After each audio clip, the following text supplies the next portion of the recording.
봉독했던 계시록 1장 9절에서 20절의 말씀을 가지고 일곱 금 촛대와 일곱 별의 비밀, 이런 제목으로 하나님의 말씀을 나누도록 하겠습니다.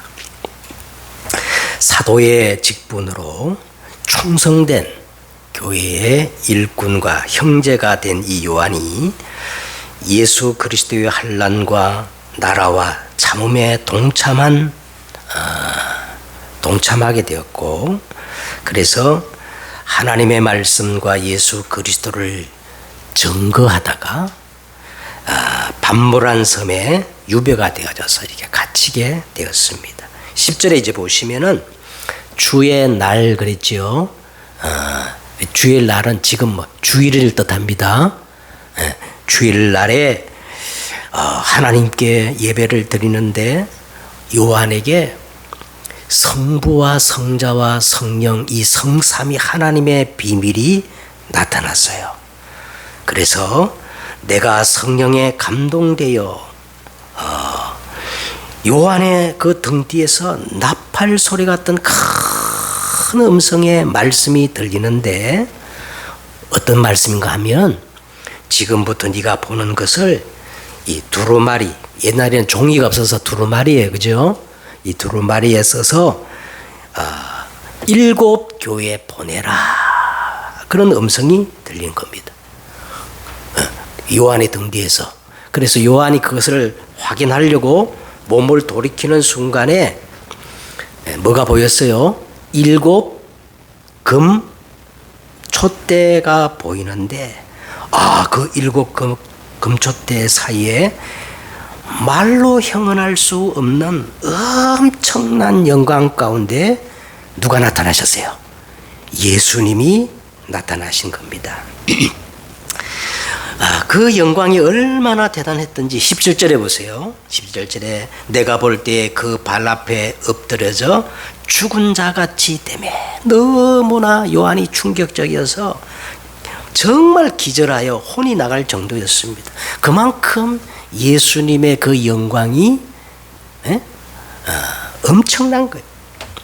자, 그때 예수님이 요한에게 오른손을 얹고 이르시되 두려워하지 말아라. 나는 처음이요 마지막이니 곧 살아있는 자라. 여러분, 예수님은 살아계십니다. 진짜 살아계셔요. 나는 살아있는 자라. 내가 전에 죽었노라. 볼지어다 이제 세세토록 살아있어. 그러면서 사망과 음부의 열쇠를 가졌노니, 그러므로 내가 본 것과 지금 있는 일과 장래 될 일을 하나도 빠짐없이 기록해가지고 기록하라는 거예요. 그래서 20절에 보니까 내가 본 것은 내 오른손에 일곱 별의 비밀과 또 일곱 금촛대라 하면서 예수님이 직접 그것을 해석하지요, 설명하지요. 자, 일곱 별은 뭐예요? 일곱 별은 일곱 교회의 사자를 가리키는 거요. 일곱 촛대는 뭐라 그랬어요? 일곱 교회라. 그래서 오늘 우리 제목이 일곱 별과 일곱 금촛대의 비밀이라고 그렇게 제목을 정했습니다. 먼저 오늘 서론적으로 말씀을 보시면 17절에 보니까 주의 날에 주일에 요한이 성령에 감동되어 예수님의 실제 모습을 본 거예요. 부활하셔서 하나님 보좌 영광 가운데 계시는 예수님의 모습을 실제 보았는데, 어떻게 되었습니까? 보는 순간 내가 그 발 앞에 엎드려서 어떻게 됐어요? 죽은 자 같이 되었다는 거예요. 자, 그래서 오늘 먼저 서론적으로, 여러분, 누구든지 그리스도 빛 앞에 서면 내가 누구인가 진짜 이게 보여지는 거예요. 발견되어지는 겁니다. 저는 처음 가는 길이나 등산할 때 저는 처음 가는 길이나 등산할 때요. 제가 등산을 좋아하거든요. 그 등산할 때 언제든지 지도나 그 안내판을 보잖아요. 그러면 제일 먼저 뭐부터 확인하느냐 하면 지금 내가 있는 위치부터 확인을 합니다. 그래야 내가 있는 위치가 어딘가 정확히 알아야 그걸 기준으로 해서 정확한 이정표가 보이고 길이 보이기 때문에 그래요. 그런데 먼저 또 우리가 꼭 알아야 될 게 뭐냐 하면 이 이정표와 길이 보이려면요 뭐가 있어야 되느냐 하면 빛이 있어야 되는 거예요. 캄캄한 밤에는 아무것도 볼 수가 없잖아요. 자, 요한이 오늘 본문에 보니까 요한이 언제 자기의 그 실존을 깨닫게 되는가 하면 14절에 보세요. 눈이 불꽃 같고 발은 풀무불에 달리는 빛난 주석 같고 음성은 많은 물소리 같으며 오른손에 7별이 있고 입에서 좌우에 날쌘 금이 나오는 그 얼굴은 뭐와 같다 그랬어요? 해가 힘있게 비치는 예수 그리스도의 이 빛 앞에 서는 순간 요한은 자기 실제 모습이 벌거벗은 것처럼 드러나고 그 영광의 강치 앞에 엎드려서 마치 죽은 자 같이 될 수밖에 없었던 것입니다. 마찬가지로 저와 여러분도 우리가 예수 그리스도의 영광의 빛 앞에 서는 순간 정말 내 속에 감추었던 나의 실제 모습이 드러나게 되어 있는 겁니다. 그래서 우리가 예수 그리스도의 빛 앞에 서면은 세 가지 실존, 세 가지 실제 모습이 내게 보이는 거예요. 첫째는 어떤 모습이냐면 6절에 보니까 그의 아버지 하나님을 위하여 우리를 어떻게 하셨다 그랬어요? 나라와 제사장으로 삼으셨다는 거예요. 자, 우리가 예수 그리스도의 영광의 빛 앞에 서면 하나님이 본래 지으신 나의 모습, 원래 인간의 모습이 보여집니다. 그 원래 인간의 모습이 뭐예요? 왕 같은, 뭐라 그랬어요 지난주에?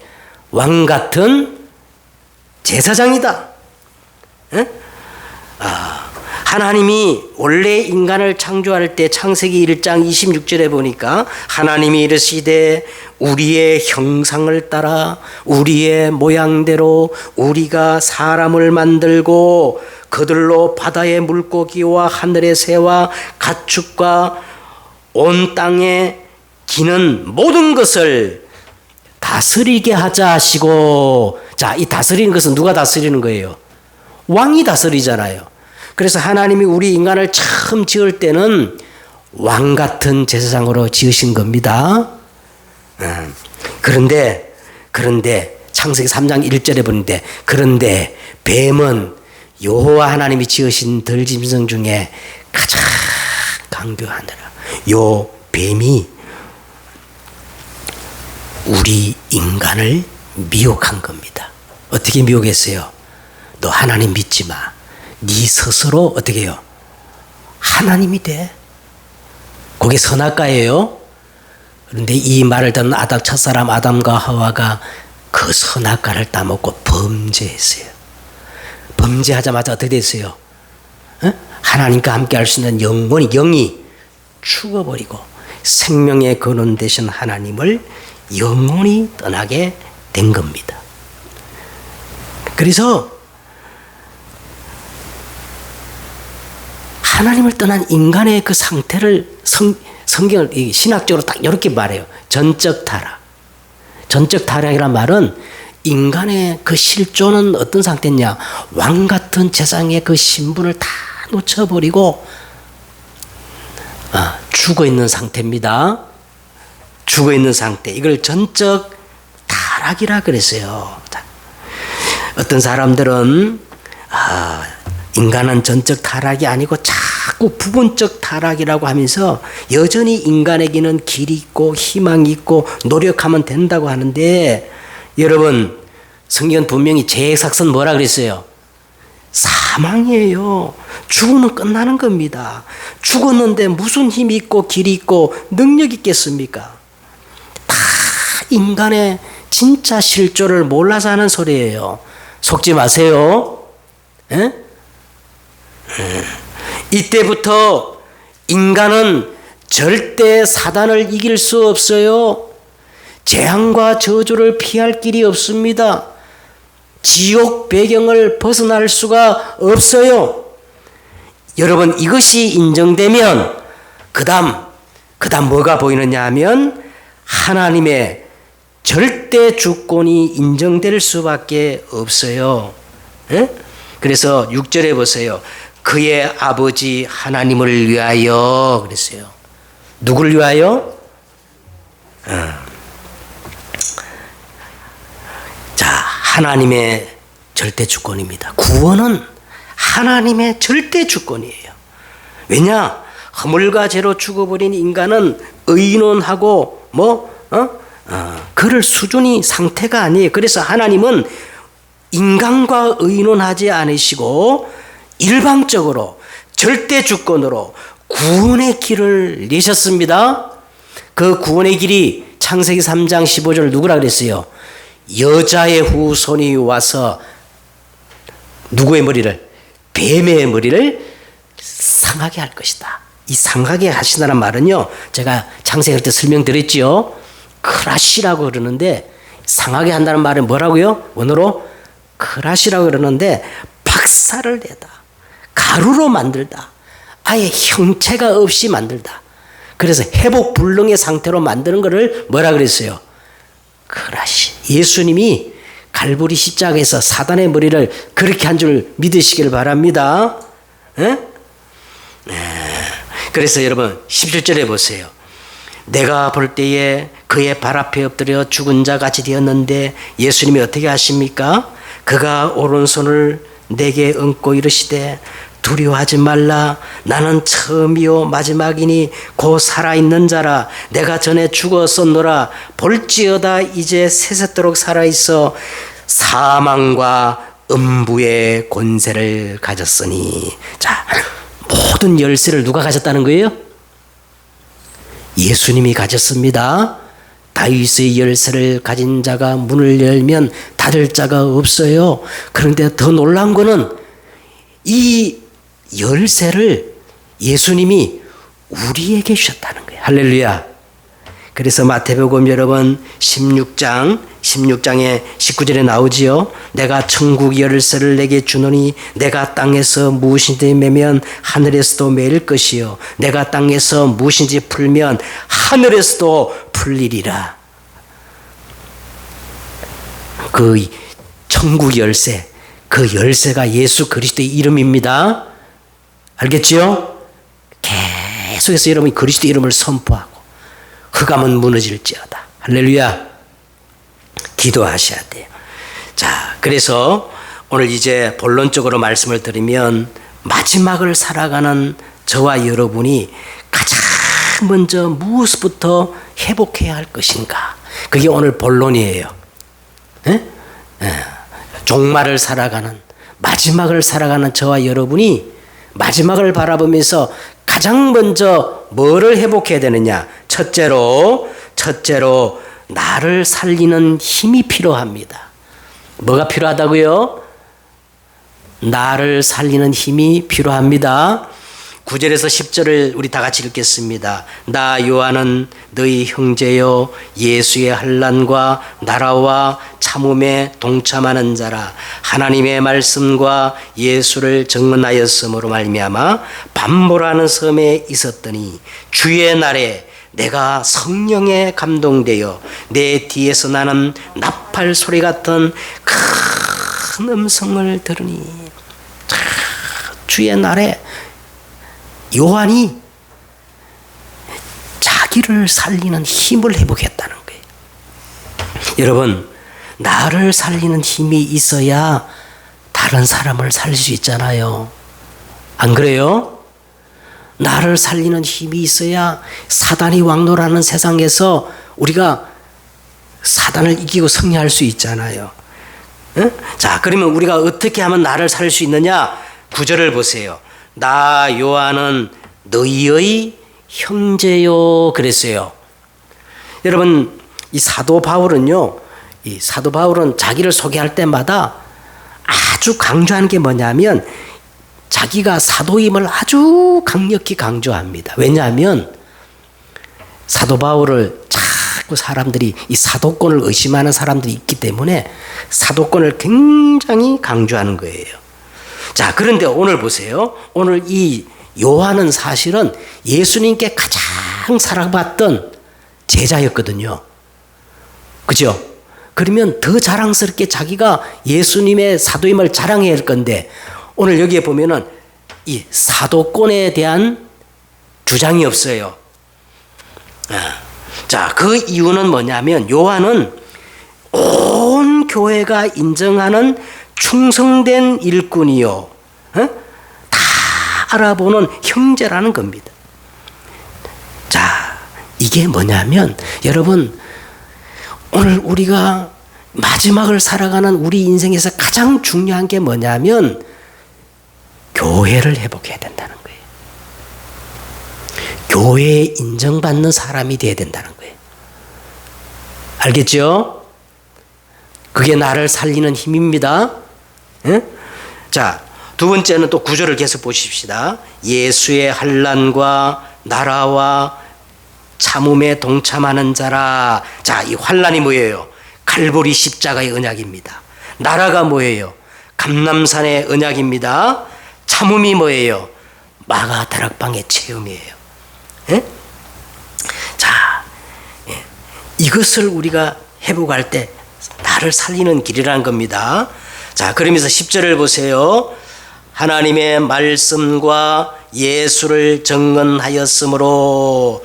자, 그냥 말씀이 아니에요. 그냥 복음이 아닙니다. 정확한 하나님의 말씀과 정확한 복음이야. 복음이 나를 살리는 거란 것입니다. 그러면 이 정확한 하나님의 말씀과 정확한 복음의 내용이 뭡니까? 그게 누구라는 거예요? 예수 그리스도가 하나님의 정확한 말씀이요 정확한 복음이란 겁니다. 이거 아니면 나를 살릴 길이 없어요. 아멘. 그 다음에 또 10절을 보시고요. 자, 예수 그리스도를 증거함으로 말미암아 어디에 갇혔어요? 밤모라는 섬에 있었더니. 자, 여러분 요한이 이 밤모 섬에서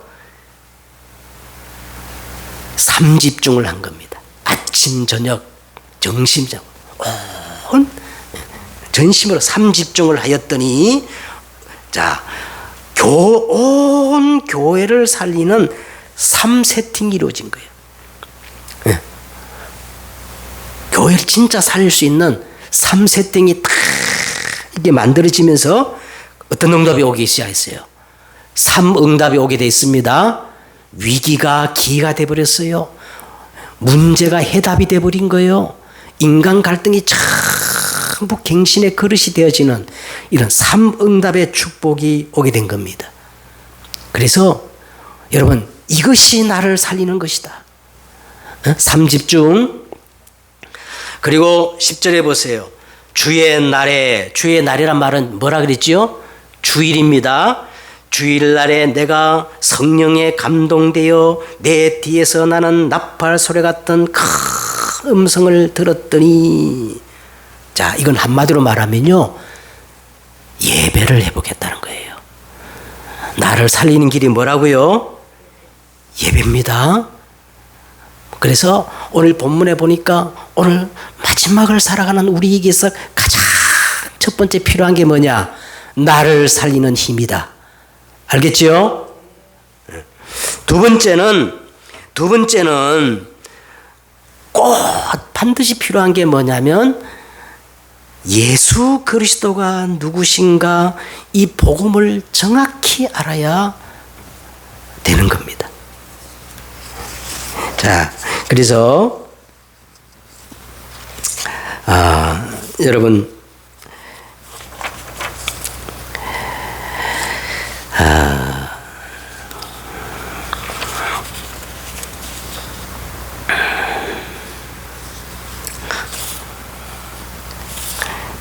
나의 실존을 이제 우리가 알게 되면 우리는 한 가지 답밖에 없어요.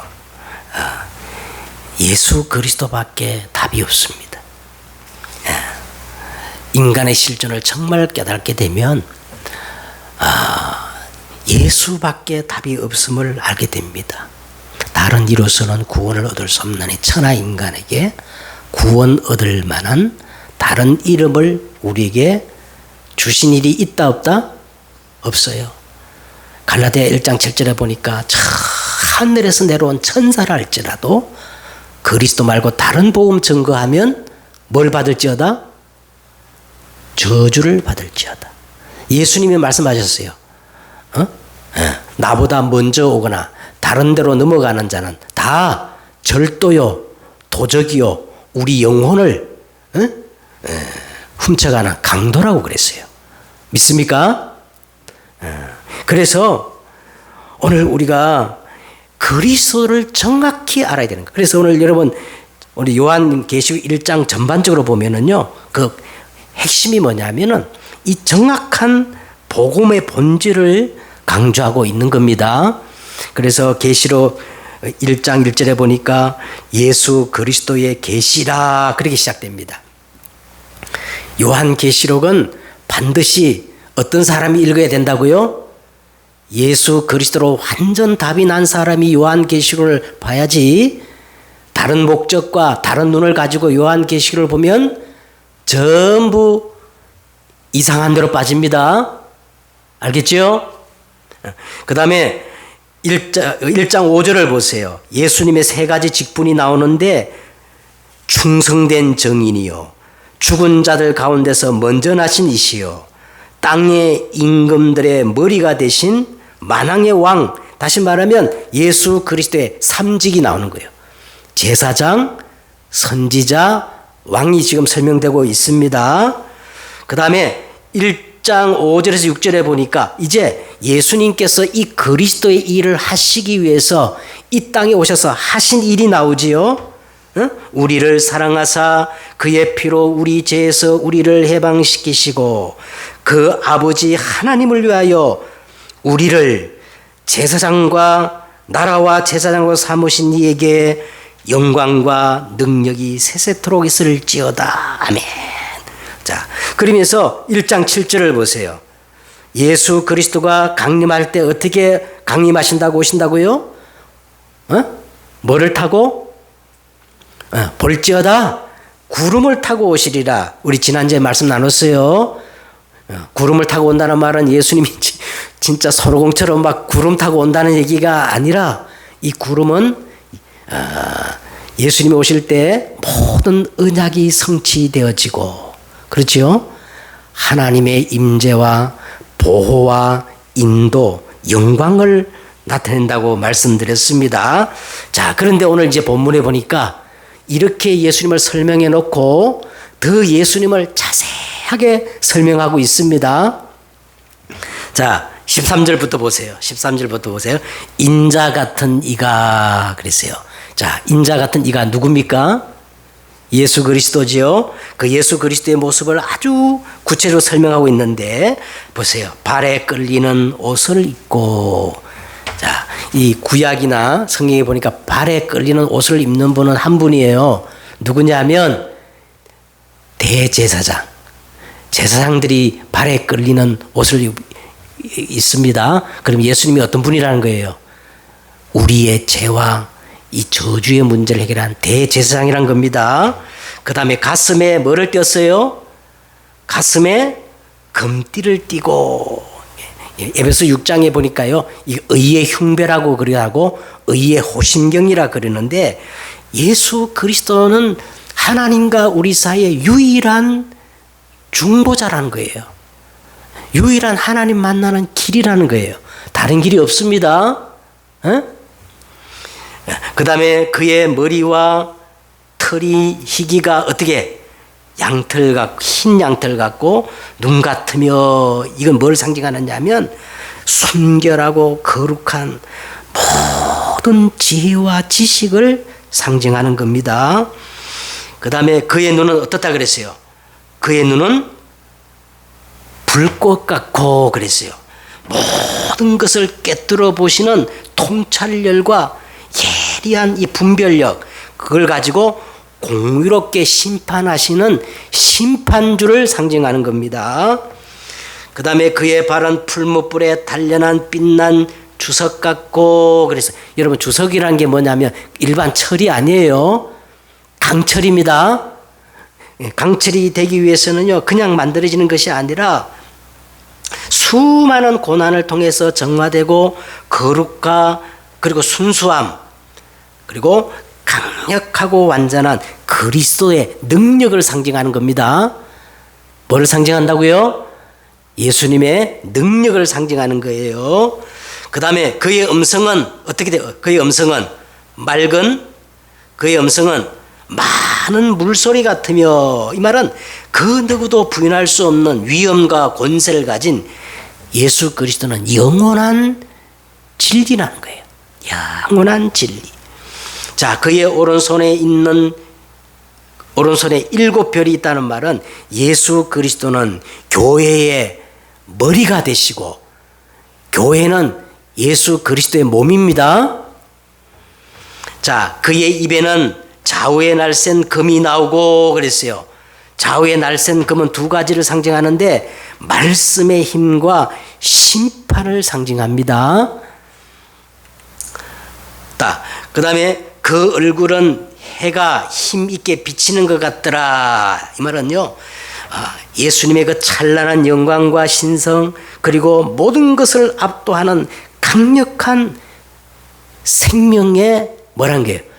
빛입니다. 여러분 햇볕은 생명의 빛이잖아요. 그죠? 생명의 빛을 의미하는 겁니다. 그 다음에 17절에 보니까 예수님은 뭐냐? 나는 처음과 마지막이란 말은 예수님은 모든 역사의 주인공이라는 거예요. 그리고 18절에 세세토록 살아있어 사망과 음부의 열쇠를 가졌노니 그랬어요. 모든 열쇠를 쥐고 계신 분이야. 할렐루야. 자, 여러분 어마어마하지 않나요? 예수님의 모습이. 우리는 그분 앞에 엎드려 마치 죽은 자 같이 경탄하며 놀라며 존귀와 영광과 찬양과 경배를 드릴 수밖에 없어요. 그분 앞에. 여러분이 진짜 오늘 요한처럼 막 영안이 활짝 열리면 오늘 예수님 앞에 꼬꾸라져야 됩니다. 마치 누구처럼? 죽은 자처럼. 알겠지요? 예수님 누군지 아직 모르니까 그냥 이 말을 들어도 그냥 덤덤해 그냥. 마지막 세 번째, 오늘 우리가 마지막 때를 살아가는 데 있어서 가장 필요한 게 뭐냐면 7 금촛대와 7 별의 비밀을 알아야 돼요. 자, 그러면 먼저 7 금촛대가 뭐냐? 그냥 촛대가 아니고 금촛대라고 했어요. 이만큼 귀하고 중요함을 나타내는 겁니다. 여러분 왜 촛대라고 했을까요? 여러분 초 알지요? 촛대. 자, 초는 어때요? 성질이 자신을 태워가지고 뭐를 바래요? 자기를 태워가지고 빛을 발하잖아요. 마찬가지로 교회는 이 세상에서 하나님의 말씀과 복음의 빛을 발해야 하는 사명을 가진 게 교회란 겁니다. 알겠죠? 7 금촛대는 교회를 의미하는데, 그래서 여러분 이 7 금촛대의 비밀은 어마어마해요. 우리가 창세기를 공부했기 때문에 창세기부터 설명할게요. 창세기 2장에 보면 에덴 동산이 나오잖아요.